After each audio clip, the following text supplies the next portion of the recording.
Right. Let's see whether anyone joins us. I'm just going to set up my light here. Hopefully you can hear me. Okay. You can let me know as and when and if someone joins us. So I'm just going to put a light on here, get a bit of light on the subject. You can tell I still haven't shifted that toilet paper from down there. Okay, so we have a few things to discuss in this video, and we will get around to that soon. Hopefully you can hear me okay. I've got the microphone on this boom thing here, so hopefully you can hear me okay. Stick a comment down there if you so desire. What I'll do is I'll just talk generally about some history first, just to kick things off, see if we get a few more stragglers joining us, and then we can have a little discussion. Hello, Smithy Wick. Smithy Wick. Hello, me old mate. How are you? I hope you are fit and healthy, and I hope even more that I hope that your good wife is doing okay. So I will just do a little.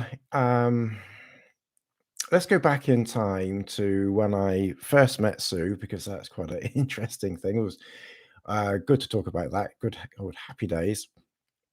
So one of the first things that we did, and it is relevant to walking, very relevant to walking. One of the first things that we did was went to Cheddar, basically. And this would have been the year 2000. Jesus, where's that time go? So 21 years ago, I visited her. Well, she came here once in February 2000. I went where she was in Cambridge twice, maybe like May and June or July, something like that. Whatever, so long ago, I simply can't remember now. And we did some sort of local walks with her in Cambridge. But when she came here, I did two things with her. Normally, when you take someone on a date, you normally do something, calm and relaxing. You don't normally take them on a muddy walk. So the first thing I did, of course, was take her down to Cheddar. She hadn't brought her dog. She didn't bring, because she had Bess at that time. Bess was about 6 months, maybe knocking on for a year. I don't actually, she wasn't a year. I think Bess at that time would have been about 6 to 8 months old or something like that. Yeah, around about that. So it is a long time ago now. But she didn't bring Bess with her. So I just had Sasha. No one here would really know Sasha. It's before I was doing anything with any of this. I didn't even have a computer back then. So I had Sasha, and I said to Sue, let's go for a walk somewhere. So I took her down to Cheddar, and we basically did quite a short walk down there, really. We just went in the caves. I took her up Jacob's Ladder. So if anyone's been to Cheddar, then you'll know what I'm talking about. It's not the Jacob's Ladder in the Peak District. I think so. The Peak District has a Jacob's Ladder, so it's not that one. There is a Jacob's Ladder in Cheddar. So we just did a walk up there, had a cup of tea, and went halfway up the hill. And of course, she was quite knackered, so we didn't go very far. But it was kind of like a first introduction to Cheddar and getting into the outdoors, as it were, properly for a long time for me. And then she visited me again in August 2000, and we did a few local walks. We didn't do very much. Obviously, that was just more getting to know each other. And then she moved in 2001, October-ish, 2001. And as you probably know, I've mentioned it several times, probably on this stream or various other places, but when I was walking Sasha, I basically simply just walked around the local playing field. I just went round and round and round like a bloody merry-go-round for half an hour, 40 minutes, something like that. So usually I'd walk around the playing field for 3, 4 or 5 times of an evening. And Sue basically said, "Well, this is getting a bit boring going around in circles. Is there something else that we can do?" So of course, that's how Dartmoor started, and I covered our Dartmoor holiday, but I haven't really mentioned how Cheddar started. So when she visited me, of course, as I mentioned in February 2001, I said, um, obviously we'd been to Cheddar, and I said, why don't we go there? Because it's only about 35, it was about 20 miles from here, something like that. 20, 30 miles. I'm not sure, but it's about a 45-minute to hour drive from here. So it's close enough that you can get there, um, and have a several hours walk and then, get back. It's local enough. So we went down there, and I wasn't really doing any walking back then. It was very, very basic stuff. And we went down there, and it's me, Mark, right back from the Gizzy the Cat days, been around a long time. Yeah, you have been back. You have been around a long, long time. So, we used to have oh, good old Gizzy, and Gizzy's still around. She's hiding somewhere. So we did this. We went down to Cheddar, and this was probably 2003 now, because no, 2002, because she moved in. This is obviously my first wife. She died of cancer 10 years ago. Blah, blah, blah. So she moved in the end of 2001, so probably early 2002. This is when we started walking around Cheddar. So the first time that we went down there, we were completely ill-equipped with what to do. We didn't have a map. We didn't have anything at all. We just basically followed the tourist guide for doing the walk around Cheddar Gorge. And the route around Cheddar Gorge, if anyone's ever been down there, it's not difficult to do, but actually it's not the easiest of walks to do either. It is, I wouldn't exactly call it, it's not technical. But it's not just a walk in the park either, and you can quite easily get lost. Now, you might think, how the hell can you get lost doing a simple tourist walk around Cheddar? Well, believe me, you can, and we did. And I've been walking around Cheddar, not so much in the last year or two for various reasons, but up until recently, I was walking around Cheddar probably weekly for I don't know, 15, 16 years or something like that. And in that time, you'd be amazed at the number of times that someone would walk up to me and said, are we on the right path? Are we going the right way? Or I'd be walking around there and I'd see someone looking at this stupid, pathetic tourist map thing that was, completely useless and very, very easy to get lost on. And I'd be, and I sort of say to them, "Oh, by the way, you doing the Gorge walk? It's still about 2.5 mile walk to do. It's relatively straightforward. You can do one side in an hour if you keep cracking along, and then the other side 45 minutes. I mean, with a stop, you can do the whole Gorge walk if you reasonably fit in less than 2 hours, really. But if you take your time, it might take just over 2 hours. But yeah, the number of times I would be walking around that walk and I would see someone looking at the map, looking at a signpost, trying to figure out, where to go, because it's, yeah, like I said, it's easy to get lost there, bizarrely, and the terrain there is quite tricky going as well. There's some narrow paths, there's some steep sections. It's quite a good area to go walking, just to get a bit of training in. Really, there's no cars around. Um, if you're outside of the summer months, hello, Sky Blue. If you're outside of the summer months, it's quiet. There's not really anybody there. And of course, all of my early MLD videos I did out at Cheddar in the 2011, 12, 13, 14, 15, whatever, was out at Cheddar, and it is really, really quiet around there.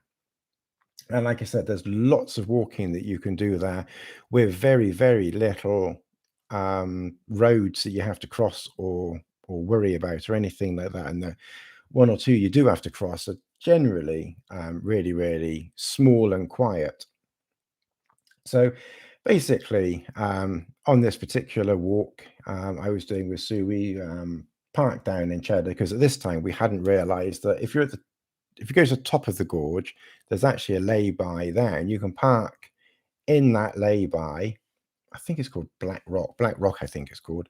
You can park there, and of course, it doesn't cost you anything. And that's where I've always parked, ever since. But back in the day, we didn't know that, of course. So we parked down in Cheddar and paid our £5 or whatever it was, stupid parking fee down in Cheddar, like all the other tourists that we were back then.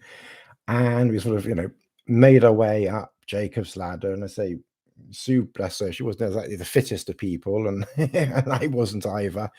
So we were relatively slow going. But we got to the top of Jacob's Ladder and then made our way to the top of the gorge, across the, then you go down the other side, and it's quite steep. We wouldn't have had walking poles, nothing. We had nothing like that back then.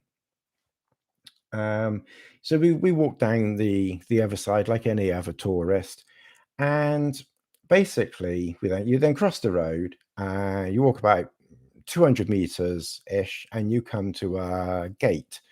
Now there's a big sign that says Gorge Walk that way, and you can't miss it now. But back then, though, there wasn't a sign, and it wasn't completely clear and obvious what they you had to do. So basically, it was two paths: one that went straight on, and one that went back on ourselves. And for whatever reason, we didn't take the one that went back on ourselves, which is what we should have done. So anyway, we carried on walking in a straight line, and then we ended up going up a hill and across a field, and then we came to this castle grid. And it was at that point, and as we were walking in that direction, I could kind of see that Cheddar Gorge was kind of getting further and further away in that direction. And of course, in the years since, I've walked that area like a million times. I could literally do it with my eyes closed now, probably.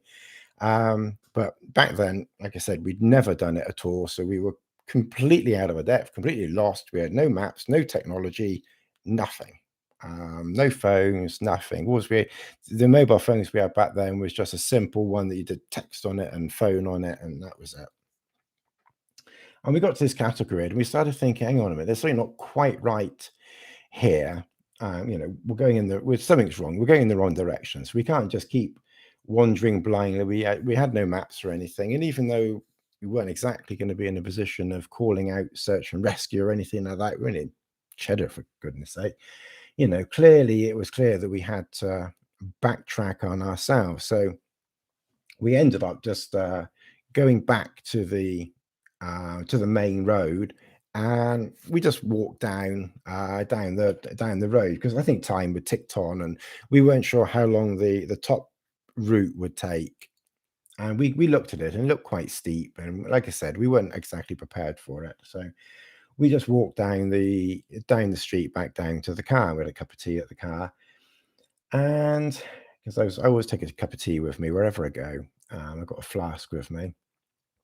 So we basically got back in the car, and just as we were heading back, I just started thinking, if we're coming back here again, it would kind of be handy, because it was a really nice walk, and we both agreed that it would be nice to do that, to do that walk again in the future.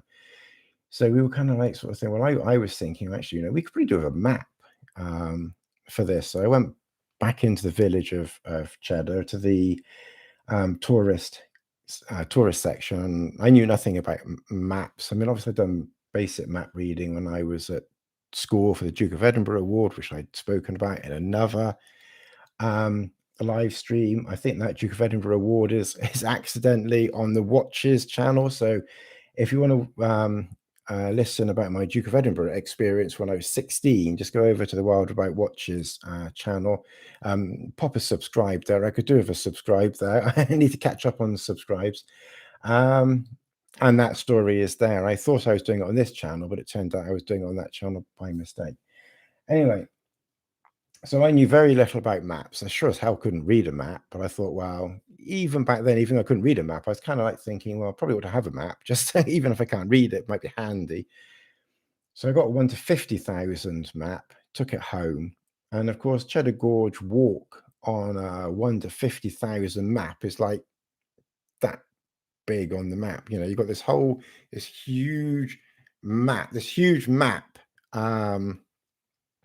and the actual bit of the walk you want to do is like this tiny down, like there was such small detail, it was pretty useless. And then I obviously somehow I realized you could get a 1 to 25,000 map. So I picked one of those up pretty quickly, to be honest. So we went back there, and I think I must have had a compass already from the olden days when I did the Duke of Edinburgh Award. And I sort of did a rudimentary bit of map reading, but I had realistically no idea what the hell I was doing with a map or a compass. So we went back regularly after that, pretty much, you know, I'd say weekly we went back, and we slowly got our bearings going with the walk there. Mostly because we were not fit, you know, neither one of us were particularly fit, I have to say. So basically we stuck to doing the gorge walk most times. And then after a little while, I kind of had this idea. I said to Sue, look, you know, actually, you know, what we could do is we could actually try and add a little bit onto this walk. So the gorge walk, basically, if you do the gorge walk, as I said, it's about, I don't know, 2.5 miles, something like that. And slowly over about 3 years or something like that, we kind of added on bits to the walk. So you can park in a different place, and you can, if you park up on the main road, then you've then got the actual walk going um, into Cheddar itself, and that takes an hour. You could then do the gorge walk, which takes, you know, because then you do the other side of the gorge walk, which is about an hour, and then you could then walk back to the car, which would be another hour. So it's like a 3-hour walk. If you parked on the main road, you could turn that into a 3-hour walk. If you stayed parked on the main road away from Cheddar, you could walk into Cheddar, which would take an hour. You could then walk up onto the top, and then around, I can't think what over the men dips anyway. You could walk over the men dips, and that section of the walk would be like 4 hours if you did the really long one.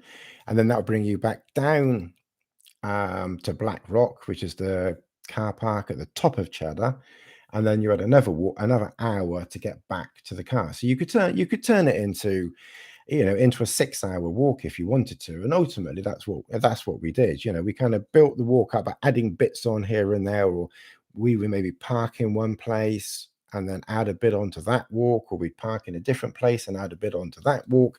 So sometimes we'd do a 6-hour walk, sometimes we could do a 4-hour walk, depending on where you parked. You could do whatever kind of length of walk you wanted, really. Basically, you know, like the minimum that you could do would be the gorge walk, which we say 2.5 hours, and then you could do anything up from there, really, anything up to 6+ hours, depending on how quick you walked and how often you stopped and that type of thing. And the 6-hour walk was about 14 miles or something like that. So it turned out it was quite a long walk. So we did that quite regularly, and I was picked up a few books for map reading and that type of thing.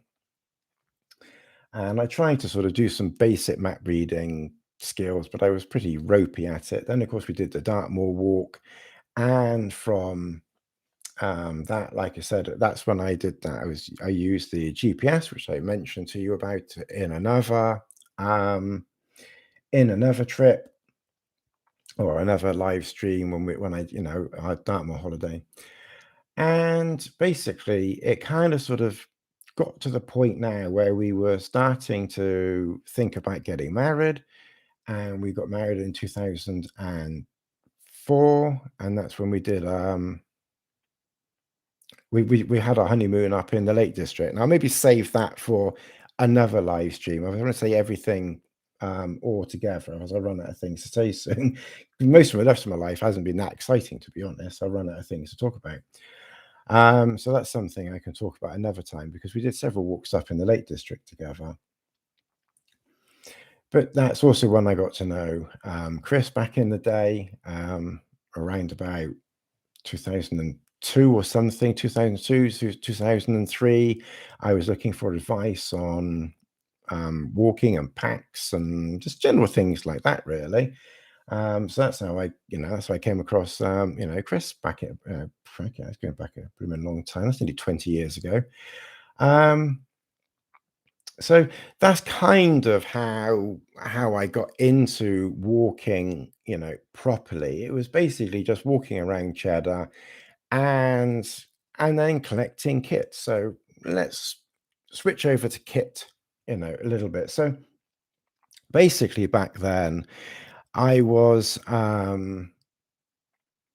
we basically had no kit at all. It's just the clothes that we had, just general clothes, and we knew nothing about what to get.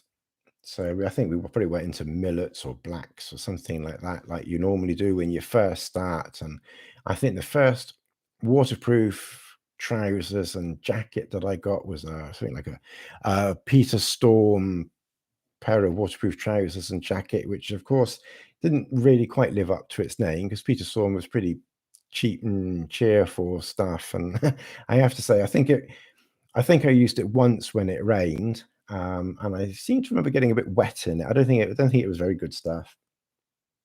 But so we basically got that, and then Sue sort of mentioned that when she did a bit of walking, quite a long time before, but not very much. And she'd heard of a company called Rohan, and I'm sure one or two of you have heard of Rohan.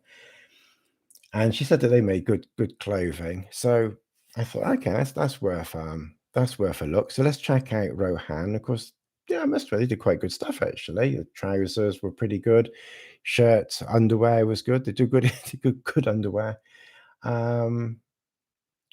And of course, I think I bought one raincoat from them, which I have to say wasn't very good.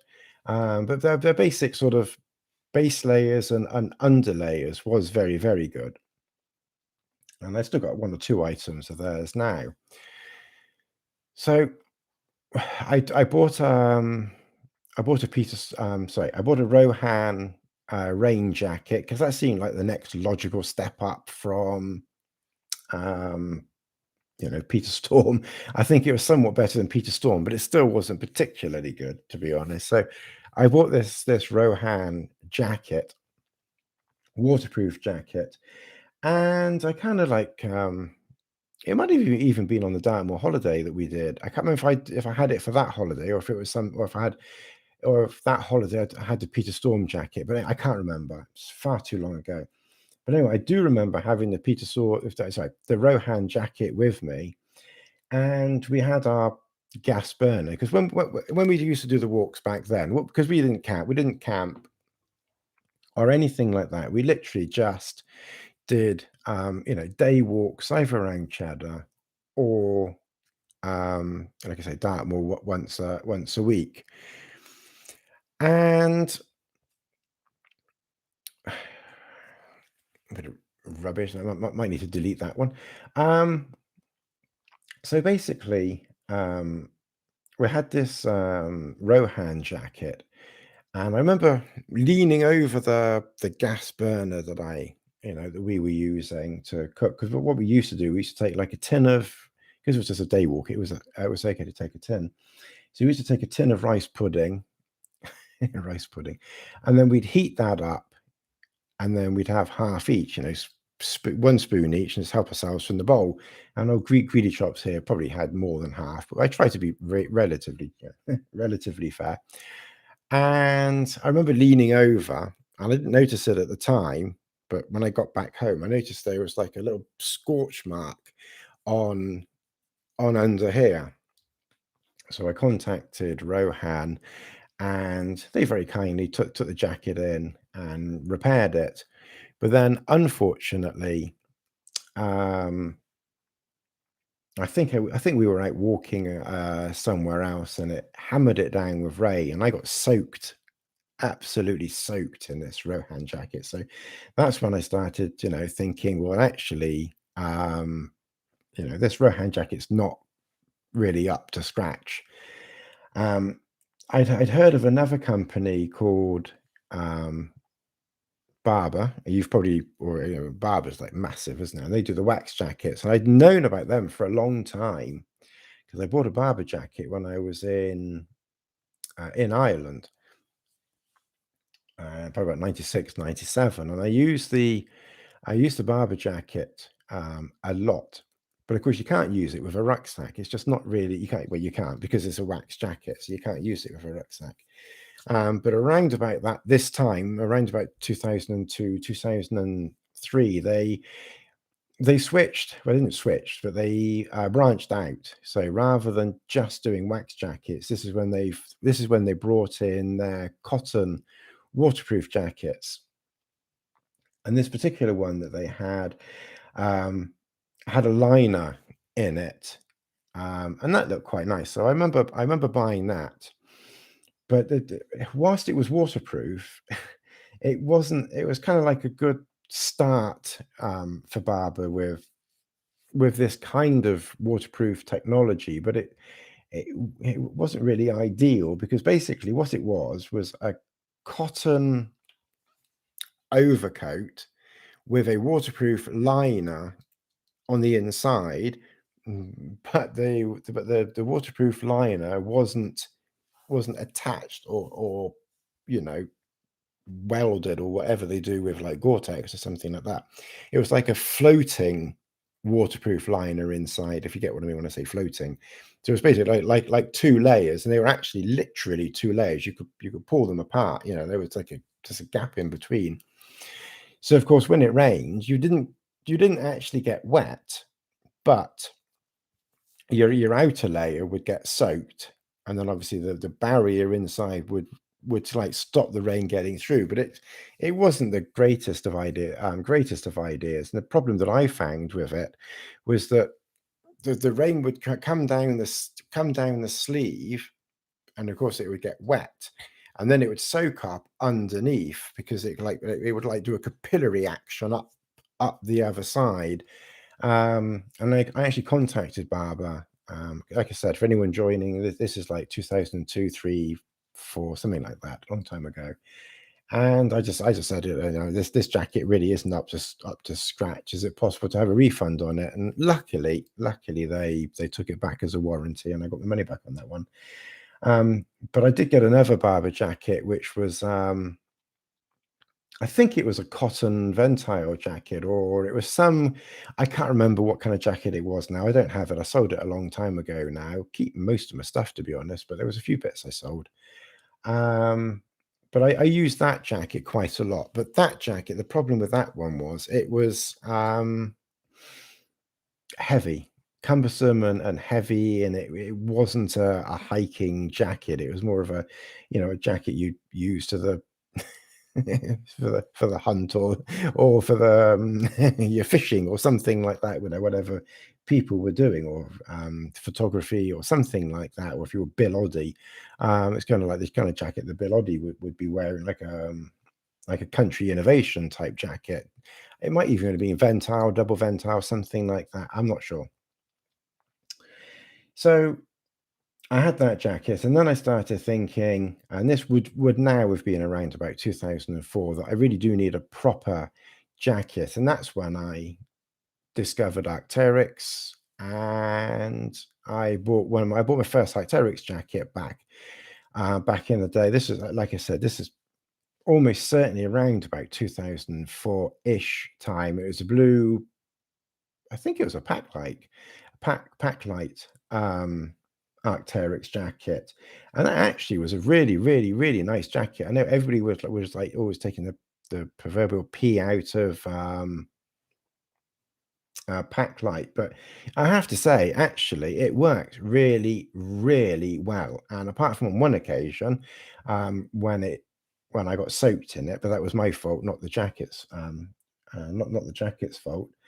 It actually kept me really, really dry. I never got condensation in it, so I never really understood why people kept complaining about pack light, because I never personally had a problem with it. The only time I had a problem in it was around about 2007 or something like that, and unfortunately, Sue was going through the cancer at the time, and she'd gone into hospital.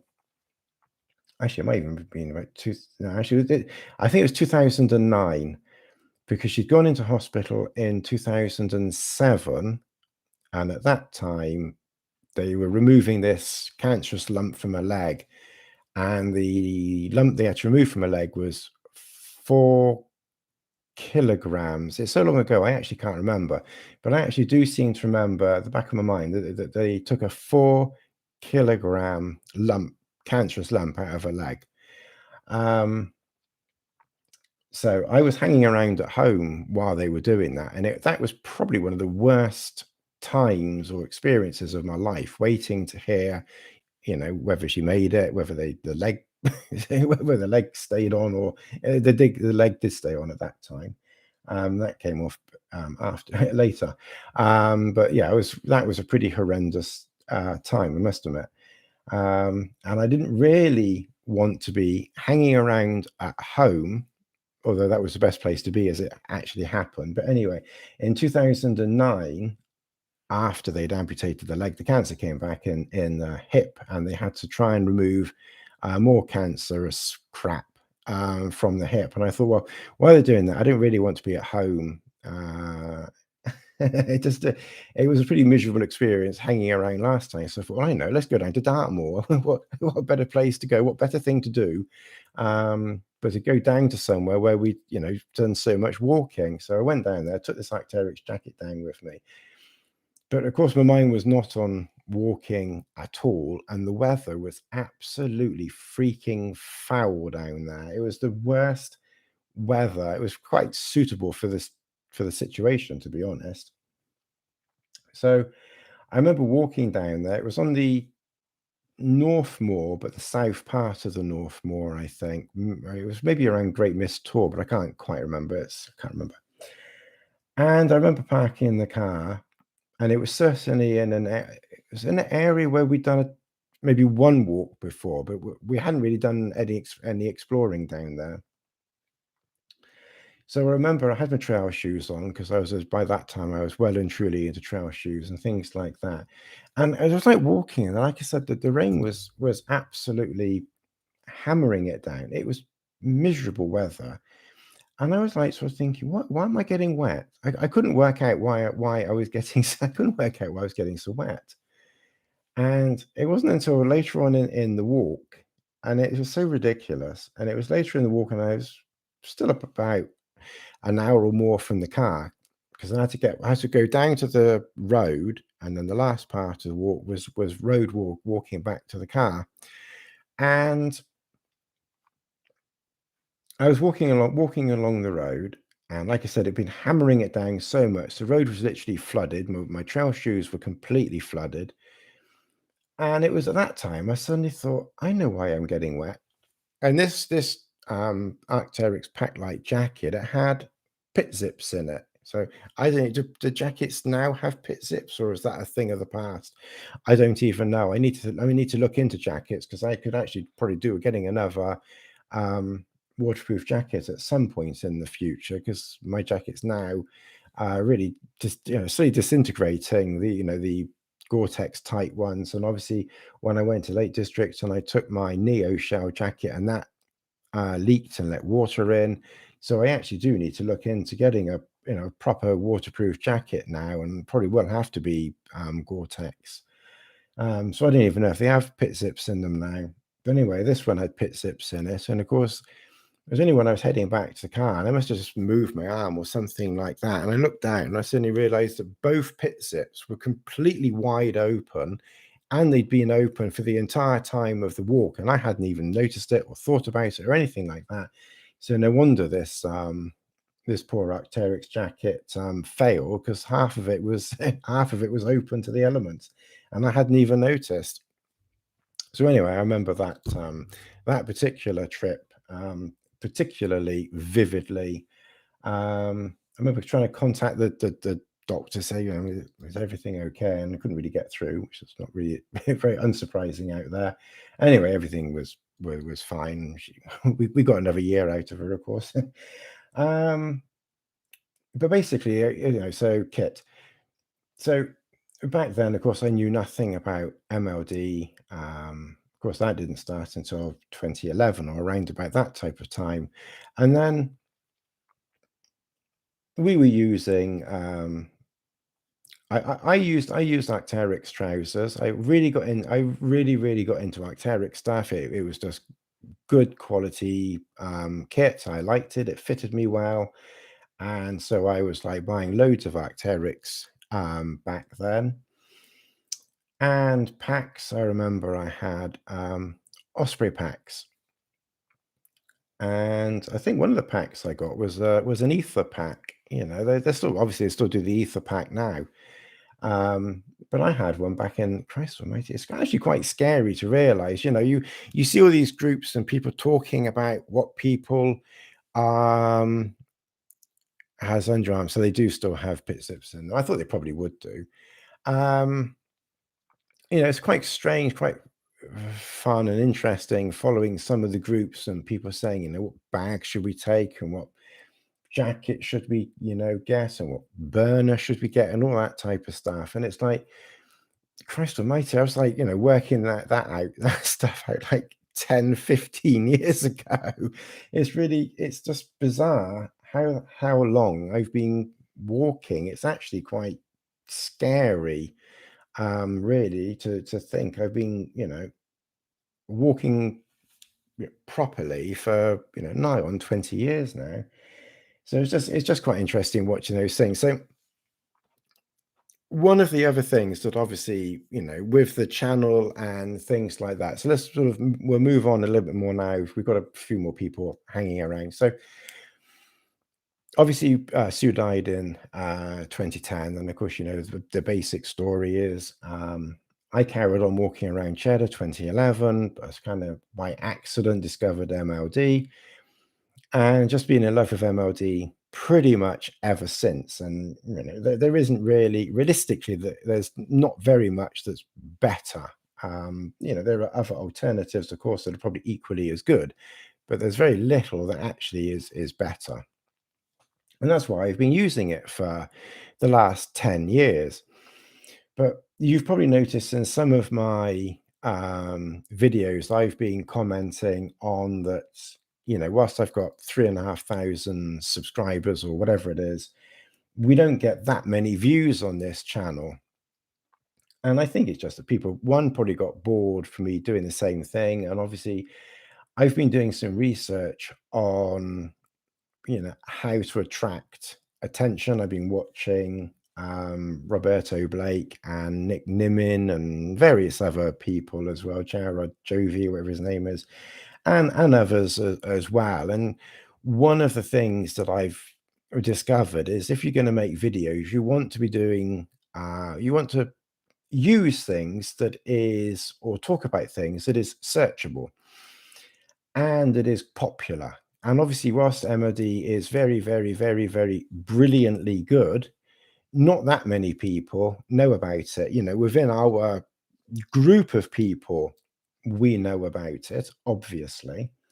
But if someone is going to be searching on YouTube, you know, how to go backpacking, you know, like when I started out, you know, obviously when I started, MOD wouldn't have existed anyway at the very beginning. I'm not quite sure when they started, I guess 2008, 9, something around about that.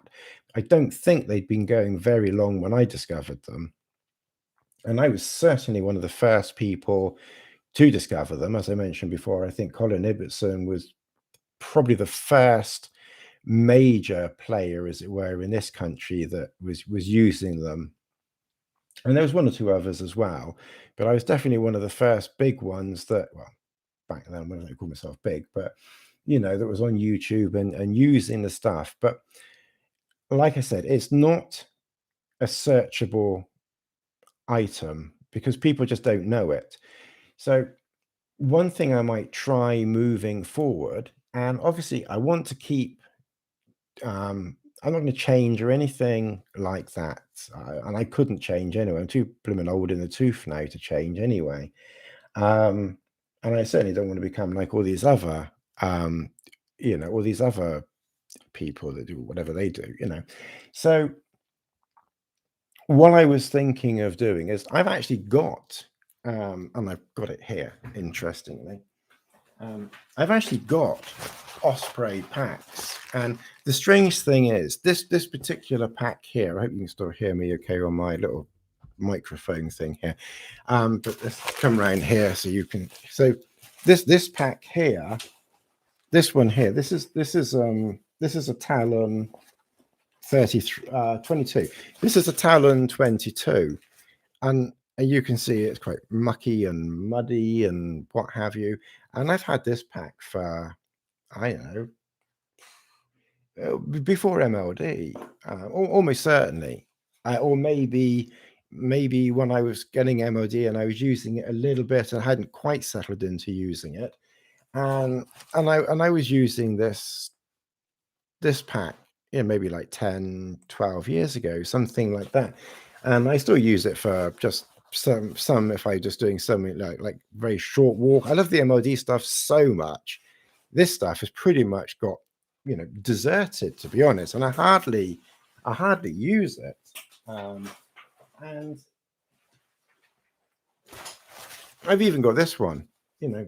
I mentioned that I had the Ether. I had an Ether 65, and I used that a lot with Sue, walking around Cheddar. Why the hell I was using an Ether 65 to do a day walk, Christ alone knows. But I was, for some reason, I don't know what I was putting in it. I have no idea what I was putting in it, but I was always filling it up. Oh, I don't know what I wasn't putting camping stuff in, but I was always filling that bag up. Look, Talon 33, and you see these YouTubers now, and they've got all this stuff, and they're like doing reviews on it and getting like thousands of views and stuff like that. And I've been using this stuff for years and years and years. Well, not so much recently, and nobody knows I've got it. And I'm just kind of sort of thinking, and look what else I've got here. Look, that's a Talon 44.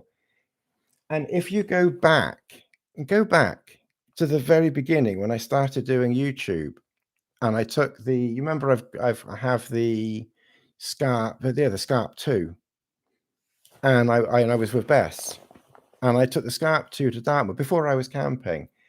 So this would be like 2011, something like that. I didn't start camping until the beginning of 2012. And what I did is I took the Scarp 2, I put it in here, and walked into the middle of Dartmoor, where I've been many times since. Whatever that, I can't think what that hill's called now. Brain's gone dead. And I had this pack, and I don't use it. I haven't used it, but this is a Talon 44, and and I've had it for like 10. Talon 44, look, and I've had it for like 10 odd years, and I see YouTubers making videos on this. So I did a search on Talon 44. People do videos on this, and they get like loads and loads of views and things like that. Because if someone's going to start out, doing backpacking or wild camping or something like that, and they want advice on what to put in a pack, are they going to be searching MLD? They won't have heard of it. Or are they going to be saying, what's the best pack to go backpacking in? Well, obviously MLD is obviously, but they're not going to know that. And realistically, if someone's brand new to it, they're probably going to be a little bit apprehensive at first of getting like a frameless pack, even if I can say how brilliant it is, and it clearly is, because that's why I've been using frameless packs for 10 years ish, give or take a bit, and very successfully too. They are brilliant. But the average person, will be wanting to use something like this. And this is actually quite light. One thing that I didn't like with the Osprey packs is that some of them are very technical. I mean, these are pretty damn technical, to be honest. You've got blooming straps, but I suppose realistically, there's not that many more straps on it than other things. You've got compression straps on the side.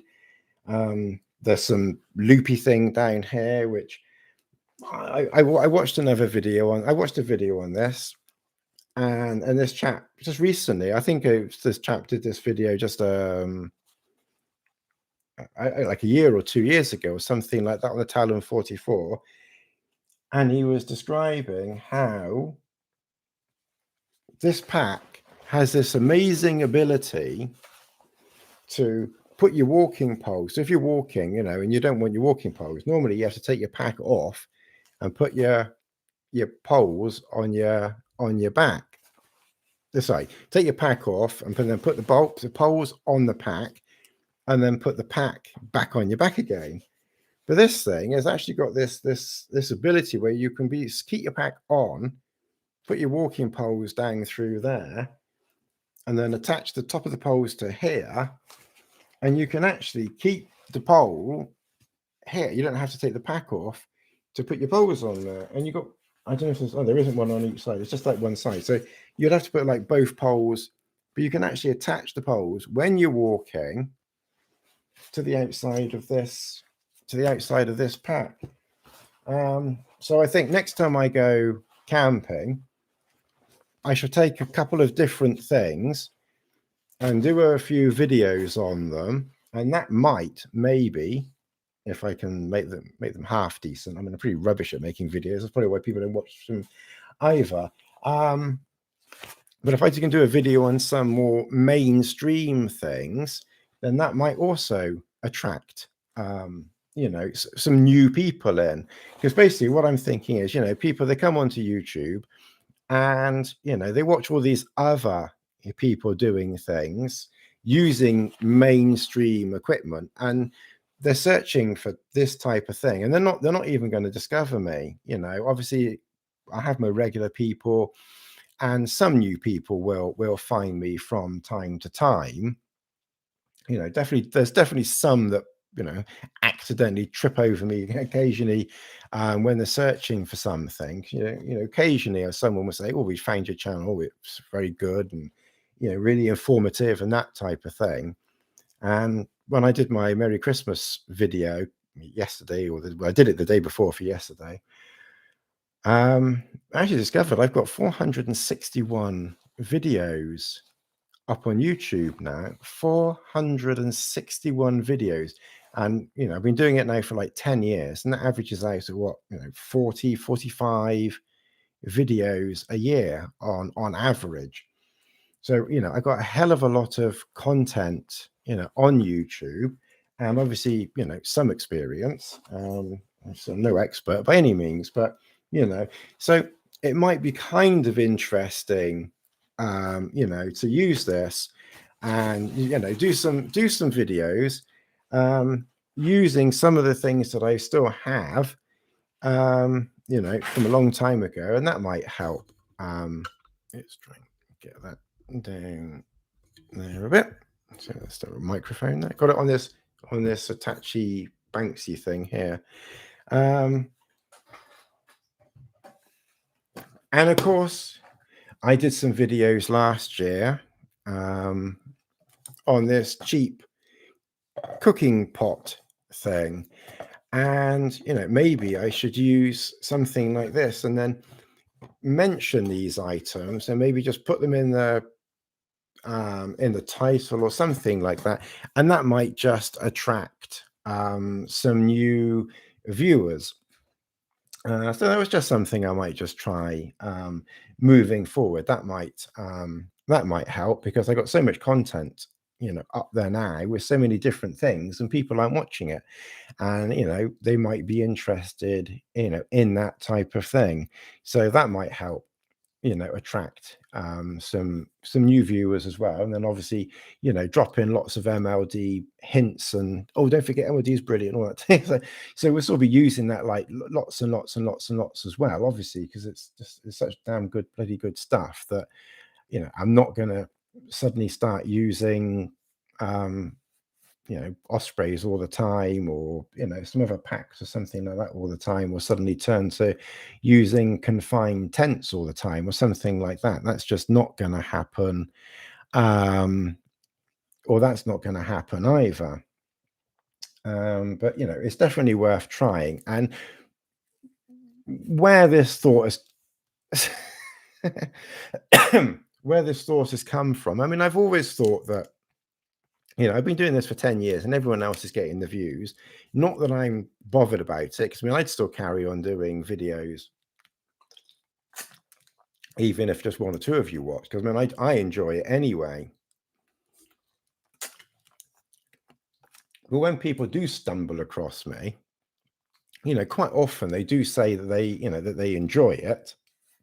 Although recently I've noticed that when people pop along, the subscribers this last month has literally increased by 4.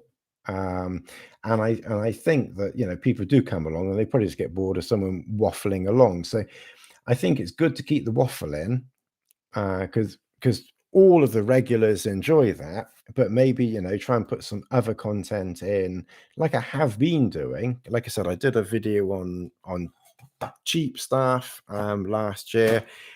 I've done other videos on first aid kits. I've done videos on don't worry about getting your feet wet. So I've, over the last year or so, I've been dropping in other videos as well to try and that people might be interested in, just those little sub videos, as I call them, to try and attract other attention. And I mean, I've enjoyed doing it as well. So, like I said, even if I don't get many views, I'm not that bothered about it. But sometimes it's a bit annoying and disappointing when you see everybody else getting thousands and thousands of views for doing the same thing that I'm doing, and I'm not getting so many. It also comes down to thumbnails. I'm probably pretty rubbish at thumbnails. I'm trying to do interesting thumbnails, but that probably doesn't help. And then obviously it comes down to titles, trying to get the title right, and probably I'm just pretty rubbish at doing that type of thing as well. So yeah, like I said, I think it's worth just using some mainstream items as well, popping those words in the titles to say, oh, I've packed my Osprey pack or something like that, and that potentially will attract some new viewers. And like I said, this idea partly of doing different things I had in my mind for quite a while. That's why I was doing those sub videos about first aid kits and all that type of stuff, and shoes and things like that. I've actually still got another video and I haven't edited it yet. Hang on, right behind me. I will.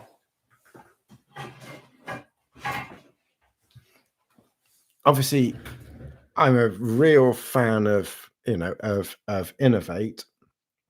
So I've actually got, and I have just haven't a chance to edit it yet. And I did it like a few months ago, but I have done a video on Innovate shoes, and I will get that up at some point or other. So that's something else that I've that I have done.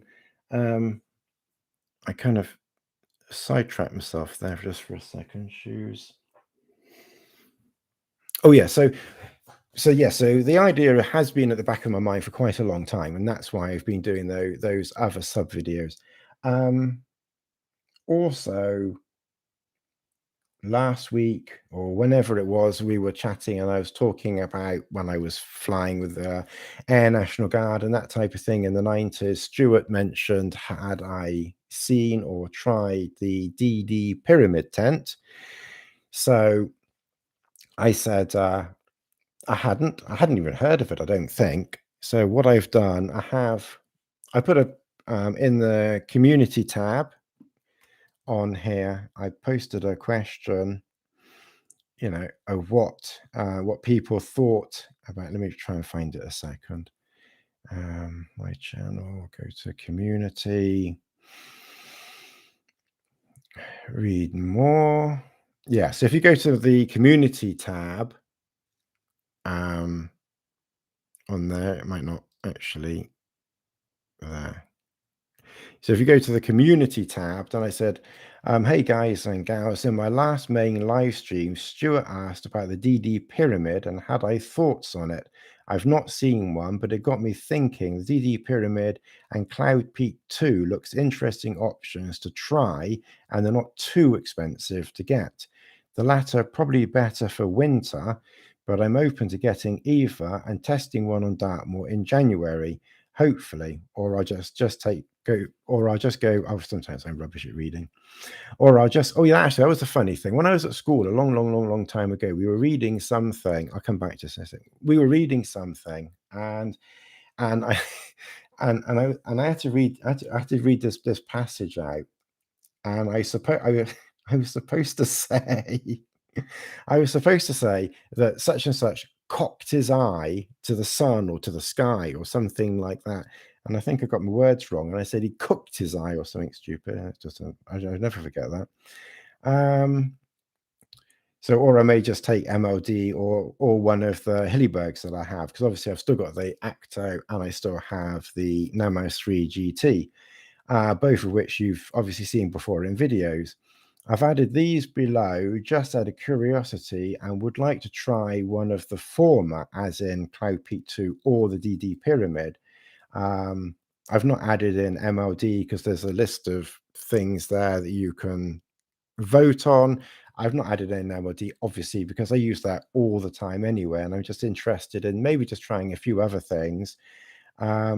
And then at some point that can be compared to MLD, and we can do another shootout or something daft like that in the future. We obviously know what's going to win, but it might be fun to try that. So once Stuart mentioned about the DD Pyramid, that's when I started thinking, okay, I'll look it up. So I looked it up on Amazon, and it was about £90 or something like that. So I thought, I'll sod it.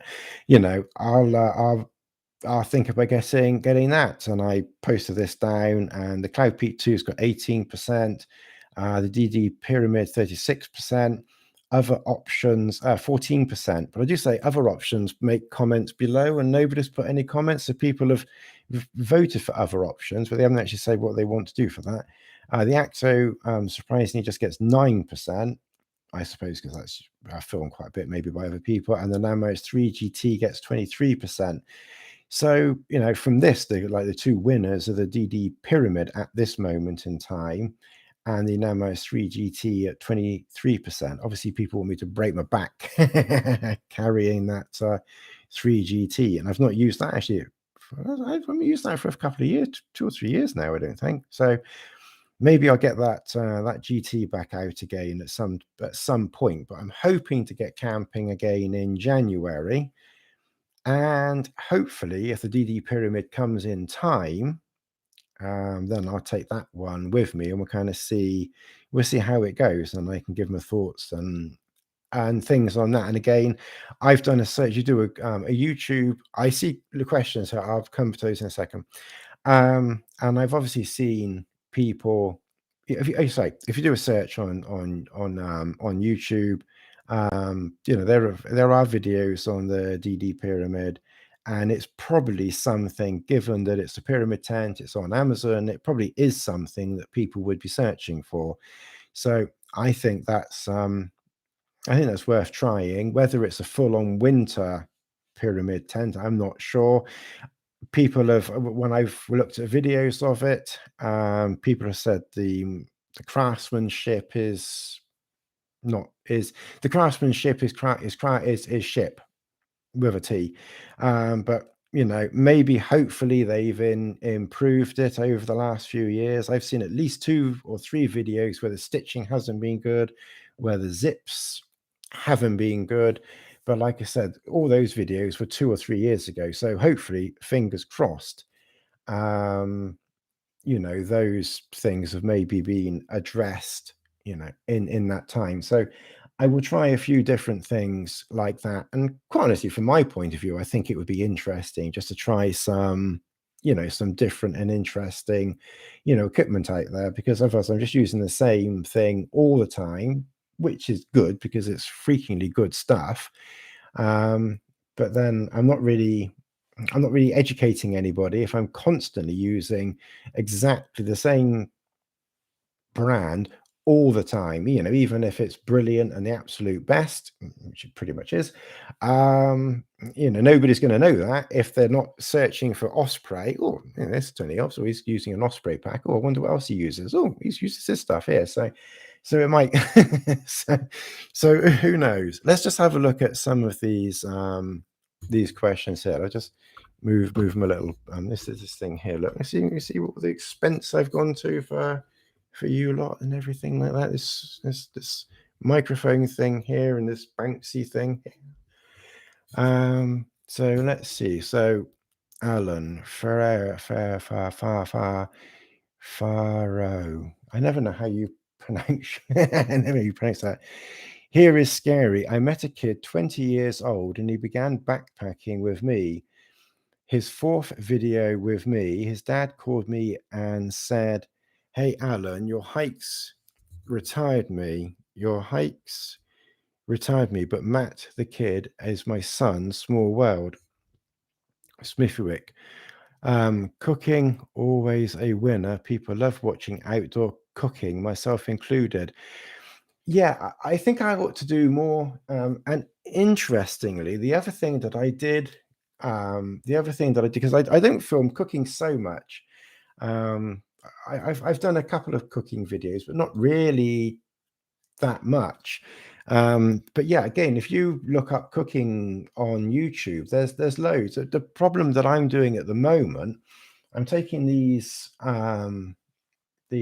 just basically packs of pasta because it's super quick and easy. I suppose I could do a video on that because I don't know if it's that exciting, but it's quick and easy, and I could do that.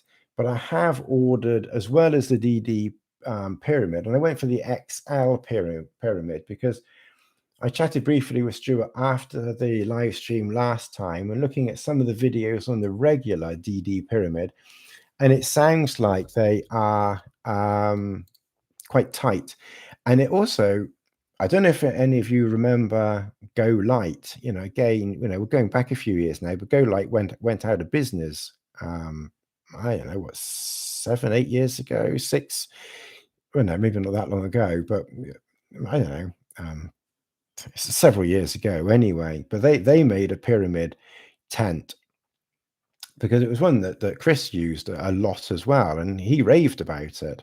And I thought, actually, that would be worth getting. And I got the Go Light pyramid tent, and it was tiny.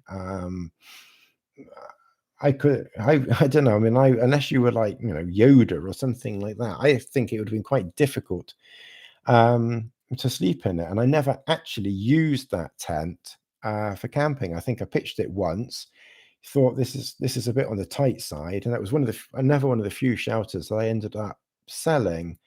And I'm wondering whether the DD pyramid is something similar to the Go Light pyramid. I think it was called like the Shangri-La, something like that. So it might be similar to that. And then I was chatting with Stuart, and he said, if you've got last in, you want a bit more room, you probably should go with the extra large DD pyramid. So that's the one I've gone for. So, like I said, hopefully, hopefully it arrives, soonish. So I will take that either in January or February, depending on when it arrives and when I can get camping and everything. And everything like that. So that's kind of what I do with that. And yeah, cooking. Yes, yeah, I've seen people cooking. And Alan, I don't know if you're still here, Alan. I'm guessing you are because you posted something down there as well. You mentioned something about your favorite meal. You gave a few tips of things to film last year, and you said, maybe try and cook your favorite meal or something like that. And I haven't forgotten that. It's still in my mind. And that's something that I might try and do in the next trip or two, because I have ordered as well. And I've been thinking about this for ages. the Jetboil Minimo, and that's been on my mind to maybe, or to maybe get one of those. If you're not just baked beans, yeah, we'll do a video on how to cook baked beans and not dry them out. Because that's been something. I've never had a Jetboil, and again, I've been very, very, conservative, and I would say boring, because I'm using the best. I'm literally using the best stuff that you can get. This. I just happened to be here. I didn't actually deliberately have it here. But this is obviously my regular cooking pot, and there is simply nothing better than this. There isn't anything better than this. Every single thing is in there. Apart from fuel, and you just take that. You take your meths or your alcohol, fuel, whatever. Separately in a separate little pot. But everything. It's not so dirty now because I've been using the other fuel, but every single thing is in here. You take the lid off, you've got your lighter, you've got your stove, your cooker. That's your actual cooker. That's what you used. That you set fire to that, basically. You put your fuel in there, you light it, and that's your burner. And then obviously you've got your cone, which is this thing here. I can just take that quickly. So you've got this thing here.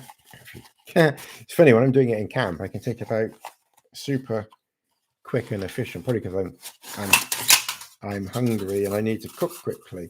You've got your foil shield. You got your foil shield that obviously just goes on the ground, and then obviously I've got a fork, little foldable fork, spoon thing, and then that obviously fits in there like that, and that's it. I can boil my water in there, I can cook in there. I do every single thing in this one pot, everything. So as I've said in videos, if you watch them all when you don't get bored, if you watch them all, basically I do everything in that one pot. So I boil water in there. If I'm doing a cup of soup, I do my cup of soup in there, and then I just chuck the water in afterwards. I might just give it a little swill around like that, and usually I don't bother because I usually try and scrape out most of the cup of soup in there, and then I just put water in there, and then I just make a cup of tea with it, and maybe the next 1 or 2 cups of tea might taste a bit of chicken soup or something like that. But when you're camping, it doesn't really matter. And obviously I know this may not work if it's freezing cold, but we've not had really cold weather down south where I am for quite a long time. But I've used this perfectly successfully in -5, -6 temperatures without any problem whatsoever. So unless you're Ranulph Fiennes, you're going up Everest, and you're like -20, then you might struggle with this type of thing. Other than that, realistically, you're going to be fine with it. You just put your fuel, and I haven't got any fuel to hand, but you just put your fuel in your pocket or in your sleeping bag, and it's not going to get cold, and it'll light easily. You have a jet lighter. It's the bet. There is nothing better than this. It costs an arm and a leg, and I'm not even sure if Randy is shipping to the UK now, unfortunately. So I don't even know if you can get these now, but there is frankly nothing better than this. Nothing is better than this. You can keep your gas. It's not as good as this. It just isn't. The point is, people who don't know better, they're not going to be searching. They come new to YouTube. They're not going to be searching trail designs, caldera cone, avenue, cookpot. They might, and I think it is worth doing more videos on this. smithy wick. You know, I probably should do more individual videos on doing things. How do I do my cup of soup? I know it's simple, but you know, that probably is worth doing more cooking videos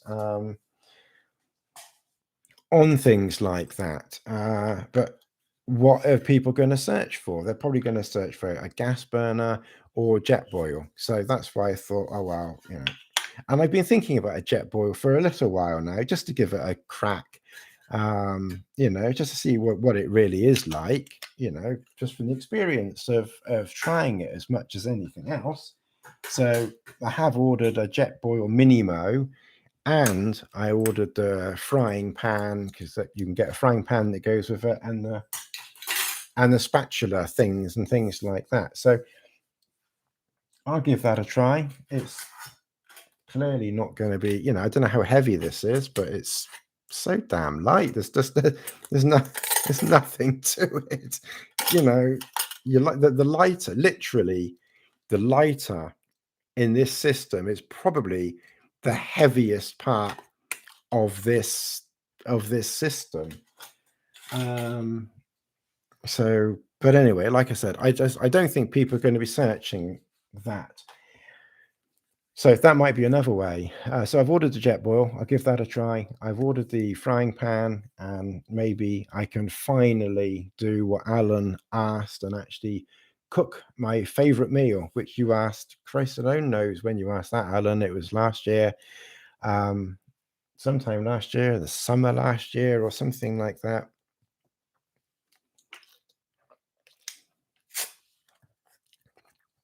So that's something else that I will try. So I'll try and do some videos of things that are more searchable, and then, you know, and I can still do what I'm doing. I can still do my relaxing and doing sweet FA, but then I can, if I take, you know, more mainstream items, then my little mini videos can be of things that might be more searchable for people, and then around that I can still do the waffles that, you know, that you lot enjoy as well, and then maybe that will benefit on everything. So what's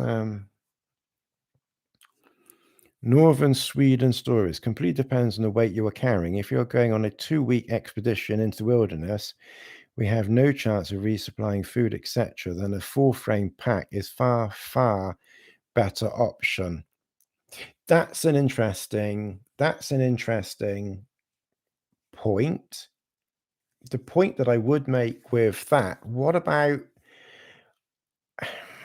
obviously, if you're in Sweden and you're having to carry extra heavy stuff because of the cold and that type of thing, then yes. And bear in mind, I am no expert. I just go down to Dartmoor, park the car, walk 5 miles, whatever. You know, I'm not an expedition walker or anything like that. Far from it. There are a million people that have got more experience than me. You know, I just go out, enjoy myself, and that's it.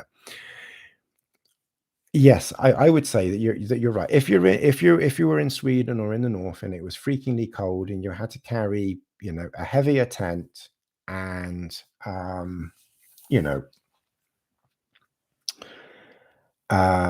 you know, heavy sleeping bags and crampons and all that type of stuff, then yes, you know, you probably do need a full framed backpack, and it probably doesn't have to be a heavy one like Osprey. You can probably still get, the problem with Osprey, these packs that I've got, these Osprey packs here, this is why I went for these, because they're actually quite lightweight for Osprey. I mean, obviously this Talon 44, which I mentioned earlier in the video, so if you're new, then go back, I spoke about these. Obviously this one does have, you know, it's flexible, but it does have some back support to it. And when you come down to the Talon, you know, 33, which this one is, because it's got the top, and I got the 22 as well. Like I said, I've had these for like 10 plus years. You know, clearly that's got a back support, but there's no rigidity to it. Now, if you had a pack like that with a back system in it, even if it hasn't got metal bars in it, as long as it doesn't weigh a ton, I personally, and like I said, I'm not an expert, but I would have thought that, as long as you've got some rigidity in it, and let's face it, once it's loaded up, the back's going to be quite rigid anyway. I would have thought that would probably be okay. But again, you probably maybe a Gregory pack or something like that. And again, it's funny enough, I was looking at some of the Paul Messner videos that he's been doing recently. And of course, he's got a Gregory pack. It's one of his ones that he's using at the moment. I've never had a Gregory pack, but I mean, the first time I looked at a Gregory pack, and I didn't get it, was 2004 or something like that, like years ago in Cambridge in open air when I was with Sue, when I was looking for different packs for our day walks. And I remember Chris Townsend, he used a Gregory pack, and he recommended them like 15 years ago or something like that. And I looked at them, and they made good, I think reasonably lightweight, full framed, packs and things like that. So yes, I do agree with you that if you had to have literally 2 weeks of food, that clearly you need a framed pack. The only point that I would add to that is the people who were doing the PCT, the Pacific Crest Trail, and the CT, those walks there, that's where the MLD stuff is used, as I understand it, and the Z-Packs stuff, and that's all frameless packs. But of course, then apart from small sections where they have snow, obviously then they're not having to carry like tons and tons and tons of super heavy equipment. So I do think that a frameless pack could be used for a long expedition. And you might struggle with 2 weeks, to be honest, because you need upwards of a kilogram of food a day, 800 grams or something like that. So you'd be looking at 10 plus kilograms of food, wouldn't you, for 14 days, unless you're a greedy bastard like me. And then I'd probably pack in even more for safety, but I don't know. But then your lightweight kit, your lightweight kit's probably 6 kilograms, isn't it? Including the pack. If you're not taking power packs and heavy camera stuff, your base weight is probably maybe 5 kilograms, give or take a bit. And then if you've got 2 weeks of food, and that's say 10 kilograms of food, that's say 15 kilograms. You could get 15 kilograms in a frameless pack easy. And don't forget, then as you're eating it, it's getting lighter and lighter and lighter and lighter as well. So I agree, but I think that I think there would be occasions when you could do a 2-week trip with a frameless pack if you pack carefully and it wasn't in the Arctic where you were having to carry super heavy stuff. But like I said, that's just my thoughts, and what the hell do I know? I still use my old Haglofs 90. I'm gonna have to get my glasses soon, because when I'm this distance from the writing, it's blurry, and when I come back here, I can actually see it a bit clearer. I haven't got my glasses here. My eyes aren't so good. I still use my old Haglofs 90-liter external frame pack when I go on long expeditions. Yeah, but again, definitely you're going to be needing a big pack if you've got a lot of winter stuff. That's definite. And clearly you're not going to be getting, and a frameless pack only goes up to what 50 liters maximum. I'm not quite sure. And clearly if you start needing more kit than that, then clearly you're not even going to get it in anyway. And yes, it would be too heavy. Alan, it used to be the keywords that opened up the search finder. It used to be the keywords. If you now go to YouTube and you go down to the keywords and read what YouTube has now put with keywords, YouTube actually now says that the keywords are meaningless, and they'll probably even take the keywords away.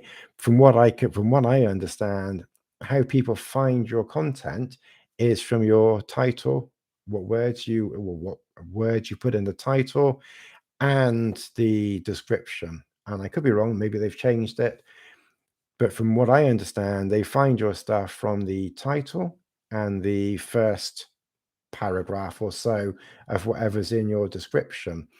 And there is some evidence now to suggest, because I think some people who do this stuff have tested this theory, I think. And also, sometimes if you watch, I haven't tried this, I might try this actually. I ought to try this, but if you watch a video, okay, I was watching someone the other day. I think it might have been Ash Outdoors who somehow I stumbled across his channel the other day, and I watched a couple of his videos. But he mentioned that he enjoyed XYZ music, and he enjoyed some other thing or other like that. Now, either he was just telling his viewers, which is quite likely, that he enjoys Britney Spears. I mean, it wasn't Britney Spears. Ash, I'm not. I don't even. I have no idea who this Ash chap is, but it wasn't Britney Spears. But you know,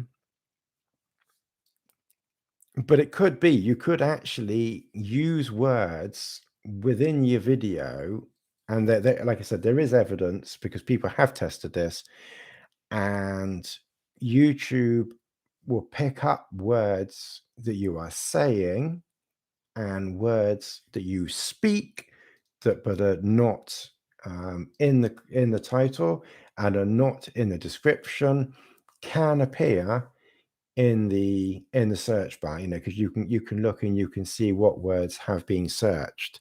And there is evidence to suggest that YouTube now will, to a degree, probably not a massive degree, but will to a degree be able to allow, use your words as search words as well. So I think that the title is probably the first thing that YouTube uses as search words, then the description. And like I said, I think there is some evidence that they will actually pick up words that you say. So if you do mention Britney Spears or whoever is like really famous, at the moment, um, if that video could get picked up, if someone is searching Britney Spears or something like that, that video could get picked up if someone is searching that. Although it's unlikely because there's probably like a million other videos on Britney Spears. But and then if someone scrolls down and they see your video and it's Britney, they're probably going to just scroll past anyway because it clearly got nothing to do with Britney Spears. But you get what I mean. So, Alan, throw in search words for interesting gear names being used always at tarp shelters and the word survival and the word bushcraft. Yeah, again, I try to add the word tarp in sometimes. The problem I have is I'm quite sort of tied up here, let's say. I'm quite tired. It's quite tiring and hard work here. And I try to remember some of these things, and then I end up forgetting them, which is a little bit annoying as well. But I have noticed that words that crop up in the search are like wild camping crops up in the search, tarp is a word that crops up in the search. So some videos that I was uploading a year or so ago, I was actually deliberately adding the word tarp into the title. And then I think recently I've forgotten to do that because it slips my mind. And then once it slipped my mind, it doesn't really come back. But yes, that's exactly. And to be honest, maybe I could even put something like, survival or something like that in the description because it might get picked up because, I mean, something like my wet socks video might be useful for someone who wants to know about survival, not directly, but if someone was in a survival situation and they started worrying and panicking about wet feet, they could see my video and said, oh, this Tony Elf says don't worry about wet feet. Okay, well, we're in a survival situation, we're just about to get eaten by a great white shark, but we won't worry too much about our wet feet. So yeah, that's that is also a good thing, and I need to try to remember to do that. Nice shoes, yes. Innovate are really, really, really, really good. Good shoes. The silly thing is, like I said, well, not so much silly.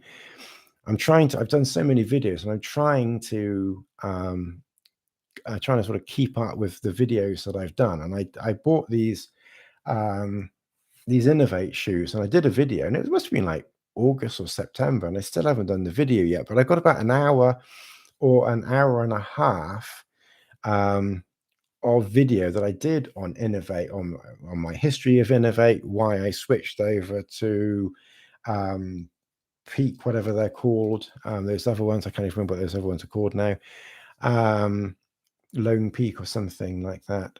But I never really quite liked the Lone Peak. I kind of like come back to Innovate, because I just think, sorry, not Innovate. Yes, yeah, Innovate, because they're so good. And like I said, I did a video on them.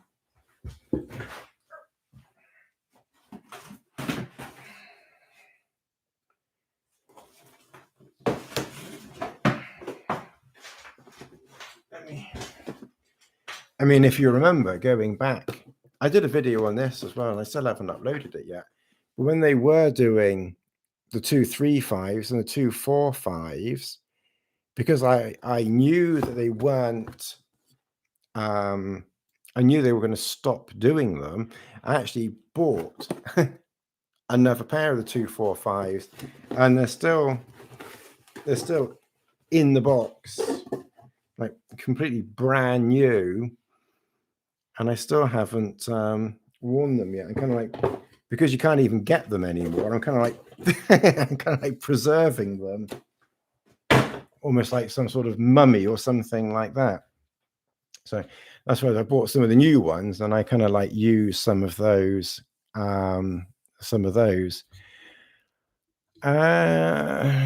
Throw in search terms, nice shoes. Alan, also, if you ever want to fly over to, say, I will pick you up at Lax and have many backpackers go along with us, and everyone add links to one another. You're always welcome here, my friend. Yeah, if I ever get over there, then yes, that would be nice. Chances are slim, but you never know.